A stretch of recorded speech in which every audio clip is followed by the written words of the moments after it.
दोस्तों, मैं शीलेंद्र कुमार शर्मा एक बार फिर आपके सामने आपकी आवाज़ से। दोस्तों, आज हम चर्चा करेंगे यूपी SSSC आयोग के बारे में, लेखपाल वेटिंग लिस्ट के बारे में और 1262 की टाइपिंग के बारे में और लेखपाल की नई वैकेंसी के अध्याचन के बारे में। तो सबसे पहले हम बात करेंगे लेखपाल वेटिंग लिस्ट के बारे में।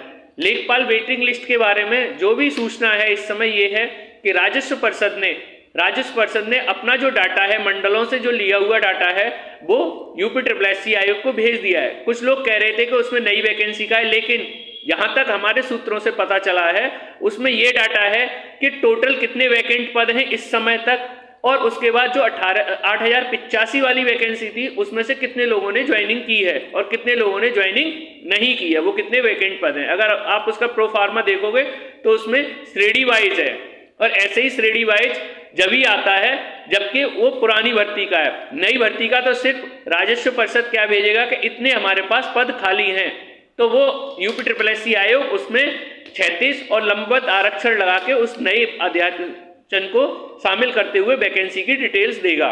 अब बात आती है कि वेटिंग लिस्ट का प्रोसेस अब इस समय यूपी SSSC आयोग के पास है। वो क्या करता है, ये रणनीति जो वहां की टीम है वो अभी क्या संदेश देती है, कब यूपी SSSC आयोग जाना है, वो उनके ऊपर डिपेंड करता है। हम अपने चैनल के माध्यम से बस ये कह सकते हैं कि जिस दिन वो लोग कहेंगे उस दिन हम इस चीज के लिए सभी स्टूडेंट से आग्रह करेंगे, चाहे वो इस वेटिंग लिस्ट में है या नहीं है, कि सब लोग यूपी SSSC आयोग पहुंचे और अपनी मांगों को रखें सही तरीके से। अब नई वैकेंसी का अध्याचन कब आएगा, ये अभी तक यूपी SSSC आयोग क्लियर नहीं कर रहा है कि वैकेंसी डिटेल कब आएगी। अध्याचन उनके पास है लेकिन वो नहीं बताना चाह रहे हैं। अब बात आती है कि पैट 2023 से आएगी या 25 से आएगी, 24 तो निकल चुका है, या बिना पैट के आएगी। तो ये भी अभी तक यूपी SSSC आयोग ने कुछ भी क्लियर नहीं किया है कि पैट 2023 से भर्ती आएगी या नहीं। इनको पहले क्लियर करना चाहिए, उसके बाद ये बताना चाहिए, क्योंकि 24 में पैट इन्होंने कराया नहीं और 25 का अभी शुरुआत होने वाली है। तो जो इन बच्चों ने 23 का पैट नहीं दिया या एप्लीकेबल उसके बाद हुए, तो उनका क्या होगा, ये यूपी SSSC आयोग को ध्यान में रखना चाहिए। अब आते हैं हम 1262 की टाइपिंग के बारे में।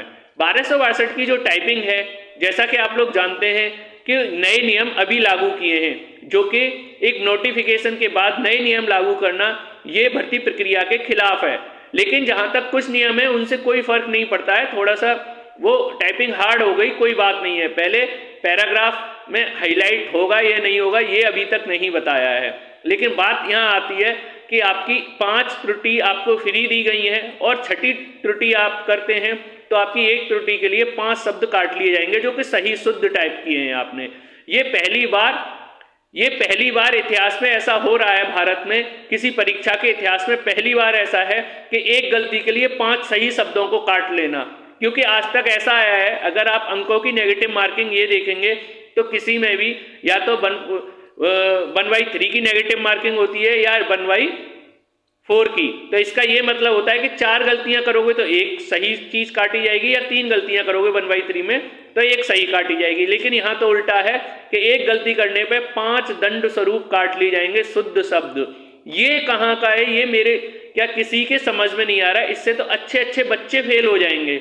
इसका मतलब आपको 100% की एक्यूरेसी लेके चलना पड़ेगा, और 100% की एक्यूरेसी एक टेस्ट में लाना नामुमकिन सा है, क्योंकि आप घर पे बैठ के टाइपिंग में 100% की एक्यूरेसी ला सकते हैं, लेकिन वहां सबकी हार्ट बीट बढ़ी हुई होती है, आसपास सभी लोग टाइपिंग कर रहे होते हैं।